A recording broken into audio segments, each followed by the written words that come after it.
അബൂദർ റളിയല്ലാഹു അൻഹുവിനെ കേട്ടിട്ടുണ്ടോ?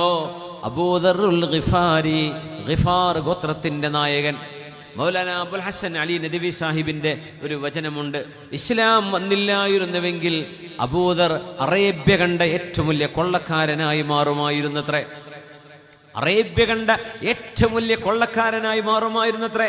അതായിരുന്നു ജീവിതം, അതായിരുന്നു ഇസ്ലാം സ്വീകരിക്കുന്നതിന് മുമ്പ് അബൂദർ എന്നവരുടെ പ്രൊഫഷൻ.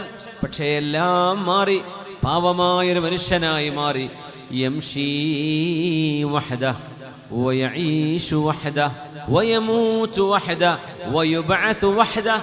ഒറ്റക്ക് നടക്കും, ഹബീബ് പറഞ്ഞു, ഒറ്റക്ക് ജീവിക്കും, ഒറ്റക്ക് മരിക്കും, നാളെ ഒറ്റക്ക് അല്ലാഹു പുനർജന്മം നൽകുമെന്ന് പറഞ്ഞ ഗിഫാർ ഗോത്രത്തിന്റെ നായകൻ അബൂദറുൽ ഗിഫാരി റളിയല്ലാഹു അൻഹു. മക്കൾ ജനിക്കും, പക്ഷേ മക്കളൊക്കെ മരിക്കും, ജനിക്കുന്ന മക്കളൊക്കെ മരിക്കും. കാന ലാ യഈശു ലഹു വലദുൻ, കുട്ടികൾ ബാക്കിയാവില്ല, ജനിക്കും, ഭാര്യ പ്രസവിക്കുന്നു, കുട്ടികൾ മരിക്കുന്നു. അപ്പൊ അവരോട് ആളുകൾ പറഞ്ഞു, അബൂദർറേ ഇന്നക ഇംറുഉൻ ലാ യബ്ഖാ ലക വലദ്. അബൂദർറേ, നിങ്ങളുടെ ഒരു മക്കളും ജീവിച്ചിരിക്കുന്നല്ലേ, ഒരാൾക്കും ജീവിക്കാൻ ഭാഗ്യമില്ലാതെ പോയല്ലേ.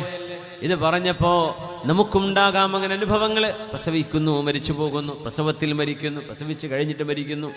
അബൂദർ റളിയല്ലാഹു അൻഹു എന്ന സ്വഹാബി ഇത്തരം ആളുകൾക്കൊരു മാതൃകയാണ്. മനസ്സുകൾക്ക് വേദന വരും. ആളുകൾ വന്ന് പറയും, മൂന്നാമത്തെ കുട്ടി മരിച്ചല്ലേ. ഇത് പറയുമ്പോ ഉമ്മയുടെ മനസ്സ് പിടക്കും, ഉപ്പയുടെ മനസ്സ് വേദനിക്കും. അബൂദർ റളിയല്ലാഹു അൻഹു ഖദറിലും ഖളായിലും വിശ്വസിച്ച സ്വഹാബിയാണ്. അൽഹംദുലില്ലാഹ്,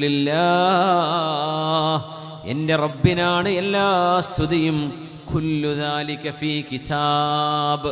അബൂദറിന് മക്കള് ജനിക്കണോ, ജനിച്ചാൽ അവർ ജീവിച്ചിരിക്കണോ എന്ന് തീരുമാനിക്കുന്നത് അവിടെ നിന്നാണ്. എല്ലാം കൃത്യമായ രേഖയിൽ അല്ലാഹു രേഖപ്പെടുത്തിയവനാണ്. അൽഹംദുലില്ലാഹില്ലദീ യഖുദുഹും ഫീ ദാരിൽ ഫനാ. മരിച്ചു പോകുന്ന, നശിച്ചു പോകുന്ന, ഇല്ലാതെയായി പോകുന്ന ഈ ലോകത്ത് നിന്ന് എൻ്റെ മക്കളെ കൊണ്ടുപോകുന്നവനെ അല്ലാഹുവേ നിനക്ക് സ്തുതി. വയദ്ഖിറുഹും ഫീ ദാരിൽ ബഖാ. എന്നെന്നും ശേഷിക്കുന്ന ഒരു നാളിലേക്ക്, എന്നെന്നും ശേഷിക്കുന്ന ഒരു നാളിലേക്ക് അവരെ സൂക്ഷിച്ചു വെക്കുന്നവനെ അല്ലാഹുവേ, എൻ്റെ മക്കളെനിക്ക് നഷ്ടമല്ല, നാളെ സ്വർഗത്തിൽ എനിക്ക് കണ്ടുമുട്ടാൻ കഴിയും. അതുകൊണ്ട് പടച്ചവനെ, നിന്റെ തീരുമാനം എനിക്ക് പൊരുത്തമാണ്. ഇത് പറയാൻ എളുപ്പമല്ല മുഅ്മിനെ, ഇത് പറയുന്നത് എളുപ്പമല്ല ഉമ്മ, എളുപ്പമല്ല ഉപ്പ, ഇത് പ്രയാസമുള്ളതാണ്. പക്ഷേ നമ്മുടെ മുസീബത്തിനേക്കാളും വലിയൊരു മുസീബത്താണ് ഹബീബിന്റെ വഫാത്ത് എന്ന് തിരിച്ചറിയുന്ന ഒരാൾ. ജീവിതവും മരണവും ഖലഖൽ മൗത വൽ ഹയാ ലിയബ്ലുവകും അയ്യുകും അഹ്സനു അമലാ. ജീവിതവും മരണവും നിശ്ചയിക്കുന്നതും ജീവിതവും മരണവും തീരുമാനിക്കുന്നതും അല്ലാഹുവാണ് എന്ന് വിശ്വസിക്കുന്ന ഒരു മുഅ്മിനിന് അത് എളുപ്പമാണ്.